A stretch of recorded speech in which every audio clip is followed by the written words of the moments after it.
Hi there. It's August the 11th, and today we're beginning a new book in the Scriptures. This is a book in the section of the Hebrew Scriptures called the Ketuvim, the written things or the Scriptures, and this is the book of Nehemiah. Nehemiah was considered by tradition to be a continuation of the book of Ezra, the book that we just finished.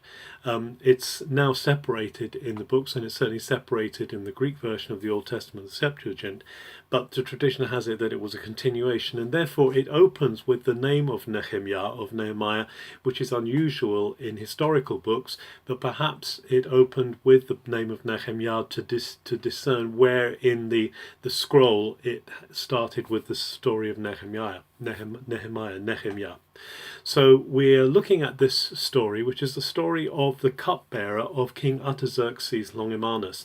Now, we met King Artaxerxes Longimanus back in the book of Ezra because he is the king who favored the Jews and allowed this wave of returnees to come back. And Nehemiah, and the action at the beginning of this book, when we open the book, this is about 12 years after the action of the end of Ezra. And Nehemiah is the cupbearer to King Artaxerxes Longimanus. That means he's the food taster. He's there at his meals and present with him to taste his food. And we remember that Artaxerxes Longimanus is the son of Ahasuerus, the Ahasuerus who was the king married to Queen Esther. And she was the one who rescued the Jews by her faithfulness. And so Artaxerxes Longimanus has a favourable attitude towards the Jews. So we hear at the beginning of the story of Nehemiah that his brother Hanani has been to Jerusalem. And he comes back to the summer capital, to Shushan, where the king is in his summer palace, and he tells Nehemiah that the state of Jerusalem is very poor, and there's a lot of oppression, a lot of pressure on the Jews who have settled in the time of Ezra. And Nehemiah is really down about this. He's really unhappy about this, and he cries out to the Lord. He prays to the Lord, and his prayer is not unlike the prayer in Daniel 9. It's a prayer of confession. It's a prayer of appeal to God to restore Jerusalem, to restore the walls, particularly, that are concerned to him, and to stop her being such a byword among the nations. And so while Nehemiah is actually serving King Artaxerxes, he is very sad and very down. This is not just something unpleasant, but something even dangerous, because the servants of the king were supposed to be happy before him, because being in the king's presence was supposed to be a place of joy. And here is Nehemiah down and unhappy and sad. And the king asks him, in fact, the king says, there's something evil in your heart. The word he uses in the Hebrew is the word ra, meaning being evil. Your heart is evil. So there's a real threat going on here. But Nehemiah shares his passion for Jerusalem. The sadness in his heart is because his people are oppressed. And he asks Artaxerxes Longimanus for permission to go and to visit and to find out for himself the state of the people in Jerusalem.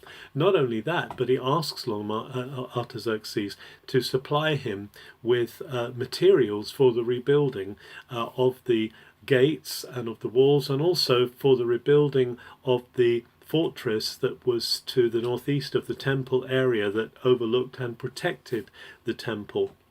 And this is granted from the king's forest, and so he's able to go with materials ready to help the rebuilding. And he goes down to Jerusalem. He gets to Jerusalem, and he immediately faces opposition from the local governor, Sanballat. And Sanballat is probably a Samaritan. He's called the Horonite, after one of the towns perhaps in that area. A Samaritan was one who was an intermarried from the people who'd been imported in at the time of the exile with Jewish people, and his servant Tobiah who interestingly enough has a kind of a Hebrew name, good is the Lord, but certainly seems to be against the Jews. And Sanballat and Tobiah oppose what Nehemiah is trying to do. But Nehemiah boldly states, no, the Lord is going to prosper us. The Lord is going to allow us to flourish. We are going to see God's plans come to pass. So that's in the first 2 chapters of Nehemiah, and then in chapter 3 down to verse 15, which is where our reading goes. Now Nehemiah actually in chapter 2 has gone by night and he has looked over the state of the walls of Jerusalem, and it seems that there's been no attempt, even though the temple has been rebuilt, there's been no attempt to rebuild the walls which were destroyed in the time of Nebuchadnezzar.